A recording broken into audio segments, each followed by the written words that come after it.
Okay. Be the leader மரியாதைக்குரிய அண்ணாமலை அவர்களால் ஏற்கனவே 5 ஆண்டுகளுக்கு முன்பு தொடங்கி நடத்தப்பட்ட அந்த வி த லீடர் அமைப்பு இன்றைக்கு தமிழ்நாடு முழுவதும் 50 லட்சம் உறுப்பினர்களை இணைக்க வேண்டும் என்ற முனைப்போடு முயற்சியோடு ஈடுபட்டிருக்கிறது.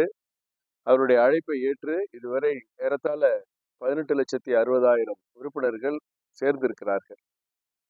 இன்னும் 50 லட்சம் உறுப்பினர்களை இணைப்பதற்காக ஏற்கனவே வி த லீடரில் இணைந்துள்ள இங்கே இருக்கிற நண்பர்களை போன்றவர்களை சந்தித்து அவர்களை ஊக்கப்படுத்துவதற்கான கூட்டம் இப்பொழுது இங்கே இந்த உடையாறு பாலத்தில் அரியலூர் மாவட்டத்தின் சார்பாக நடைபெற்றிருக்கிறது.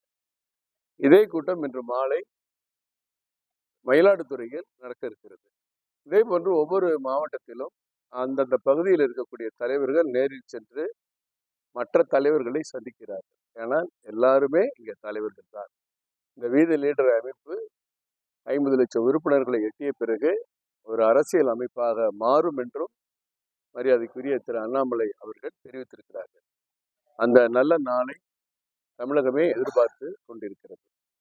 அண்ணாமலை என்பவரை ஒரு கட்சியில் இருந்து வந்தவர் என்றோ ஒரு அரசியல் கட்சியை சார்ந்தவர் என்றோ மக்கள் நினைப்பதில்லை. அண்ணாமலை என்ற ஒரு தனித்துவமிக்க ஒரு தலைவருடைய ஆற்றல், சிந்தனை, செயல் தமிழக மக்களுக்கும் தமிழக இளைஞர்களுக்கும் மிகவும் போற்றத்தக்க விஷயமாக அவர்கள் கருத்தில் கொண்டிருக்கிறார்கள். எனவே இந்த வி த லீடர் அமைப்பு எப்படி உலகின் பல்வேறு அமைப்புகள் அரசியல் இயக்கமாக பரிணாம வளர்ச்சி பெற்றதோ அதே போன்றது வி த லீடர் அமைப்பும் ஒரு வளர்ச்சி பெற்று அரசியல் இயக்கமாக தமிழகத்தில் தமிழ் மண் சார்ந்து தமிழக மக்களின் உரிமைக்காக தமிழக மக்களின் நல் வாழ்க்கைக்காக பாடுபடுவது உறுதி. முதலில் அவருக்கு பிறந்தநாள் வாழ்த்துக்களை தெரிவித்துக் கொள்கிறேன். ஆட்சி என்பது ஒரு மாதத்தில் 30 நாளில் முடிக்கிற பிரச்சனை அல்ல. ஒரு பரீட்சைக்கு தயாராகிற மாணவன் கூட ஓராண்டு முழுவதும் படிக்க வேண்டியது இருக்கிறது. ஆட்சியில் சட்டமன்றத்தில் இவர் பேசினார், இந்த தீர்மானம் வந்தது, அந்த தீர்மானம் வந்தது என்பது பிரச்சனை அல்ல.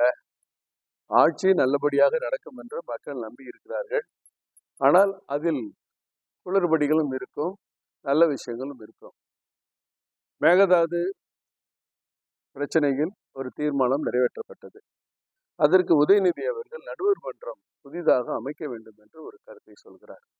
அதை பற்றி எந்த புரிதலும் இல்லாமல் உடனே அவருடைய கருத்தையும் தீர்மானத்தை திருத்தி ஏற்பாடு செய்கிறார்கள்.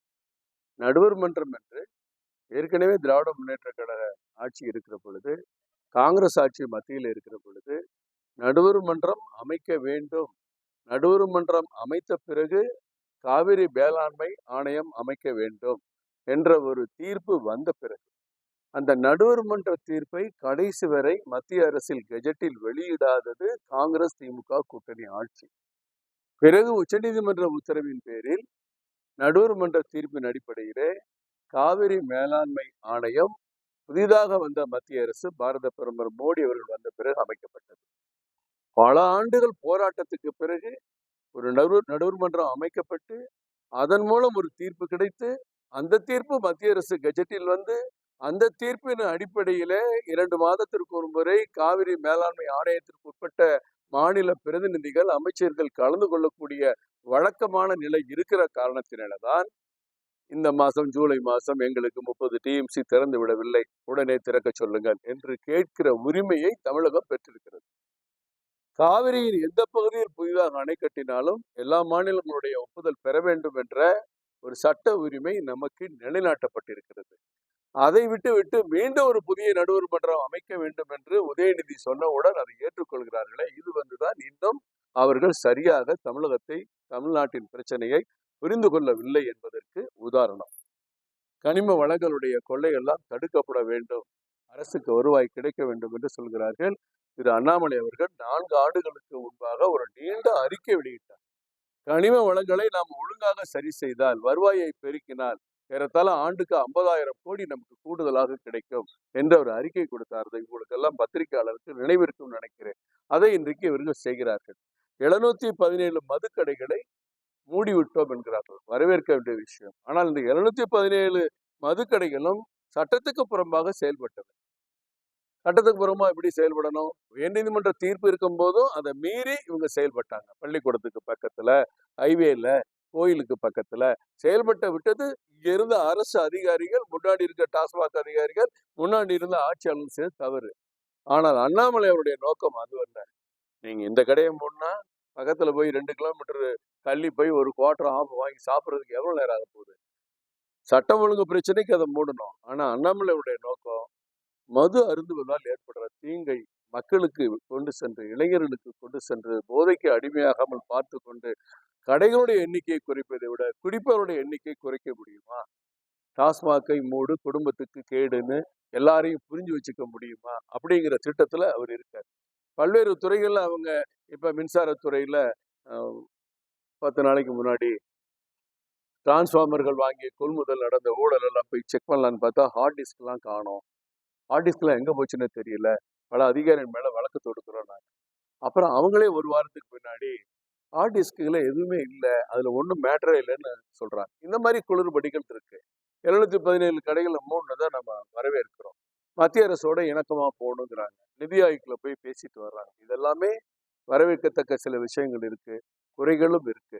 வெள்ளை அறிக்கையை மட்டும் நம்ம கொடுத்தா, இந்த வெள்ளை அறிக்கை இப்ப உடனடியாக அவசரமாக 13,80,000 கோடி இருக்கிறது கடன் அப்படின்னு உடனே கொடுக்க வேண்டிய அவசியம் ஒன்றும் இல்லை. முதல்ல அந்த கடன்லாம் உங்களுக்கு தெரியும். நான் என் வீட்டுல எவ்வளவு கடை இருக்குன்னு எனக்கு, உங்க வீட்டுல எவ்வளவு கடை இருக்குன்னு உங்களுக்கு தெரியாதா? ஆட்சிக்கு வந்த உடனே அது உங்க வீடா மாறிடுது. திமுக வீடு இல்ல, தவேகா வீடு. அது இருக்கு. அதை நிவர்த்தி பண்ண என்ன செய்ய போறோம்? இதை குறைக்கிறதுக்கு என்ன செய்ய போறோம்? அப்படிங்கிறத சேர்த்து அவங்க சொல்லியிருந்தாங்கன்னா நல்லா இருக்கும். இப்படி பாராட்டப்பட வேண்டிய விஷயங்கள் இருக்கு, சில விஷயங்கள் குறை சொல்ல வேண்டியது இருக்கு. இது எதுக்குமே 30 நாள் ஒரு இலக்கு இல்லை. இன்னும் கொஞ்ச நாள் போட்டு பார்த்தோம். இதெல்லாம் இன்னும் தெளிவா சொல்றதுக்கு, இப்படிலாம் வழிகாட்டுங்க, இப்படிலாம் நடத்துங்கன்னு சொல்றதுக்கு எங்க தலைவர் வருவார். அந்த அரசியல் கட்சியும் வரும். நாங்க அதுக்காக காத்திருக்கோம். சொல்லியிருக்கிறாரு, எனக்கு 50 லட்சம் உறுப்பினர் சேர்ந்த உடனே அரசியல் கட்சியா மாறுவோம் இருக்காரு. அது விரைவில் இப்ப இங்க நாங்க எல்லாம் உறுதி எடுத்திருக்கோம். இங்க வந்து ஒரு 100 பேர் வந்திருக்கோம். ஒவ்வொருத்தரும் 5 நாள்ல 100 உறுப்பினர். அவங்க எல்லாம் உறுப்பினர் ஆயிட்டாங்க. 5 நாள்ல 100 உறுப்பினர் இருக்காங்க.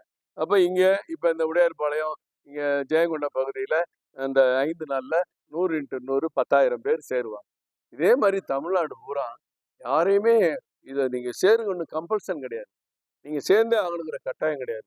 தயவு செய்து இதுல மெம்பர் ஆகணும்னு யாரையும் போய் கேட்கல. அண்ணாமலை அவர்கள் அவருடைய தலைமையை புரிந்து, ஆற்றலை புரிந்து தானாக வந்து சேருகிறவர்களைத்தான் நாங்கள் இணைத்துக் கொண்டிருக்கிறோம். அது விரைவில் அந்த இலக்கை நாங்கள் அடைவோம் என்று நம்புகிறோம். இடையில உள்ளாட்சி தேர்தல் வருது, இடைத்தேர்தல் வருது, வரக்கூடிய பாராளுமன்ற தேர்தல், இதை பற்றியெல்லாம் கருத்துக்கள் தலைவர் சொல்வார். எல்லாருக்கும் வணக்கம்.